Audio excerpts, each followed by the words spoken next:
এ বাবা, সব দড়িতে কিরকম গিট পড়ে গেছে। দূর, না খুলতে পারলে ছিলুন আর সিধে মুখে একদম মুচমুচু মার্কা হেভি টেস্ট। এই দড়ি বানানো শিখবেন নাকি? তাহলে দেখুন, প্রথমেই একটা বাটিতে রিফাইন তেল, ঘি আর 2 চামচ কর্নফ্লাওয়ার দিয়ে ঘুরিয়ে রেখে দিন।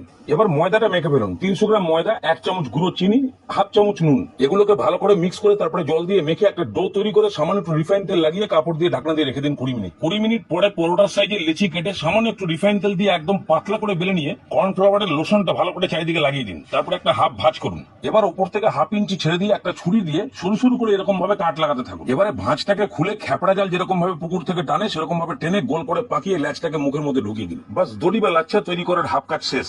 এইভাবে সবকটা রেডি হয়ে গেলে তারপরে সবার প্রথমটাকে নিয়ে বেলুন আর গরম চাটুতে ফেলুন। এবার নিচের পিঠটা ভালো করে শাঁকা হয়ে গেলে উল্টে দিয়ে তেল লাগান। এইভাবে উল্টে পাল্টে দুদিকটা একটু ভালো করে কড়া করে ভেজে তুলে নিন। 4-5টা এইভাবে রেডি করে সাইড দিয়ে থাবড়ে দিলেই বেরিয়ে আসবে দড়ি বা লাচ্ছা। তাহলে একবার এইভাবে বানিয়ে খেয়ে দেখুন, লাগেগা একদম সচমুচ কা বহুত আচ্ছা।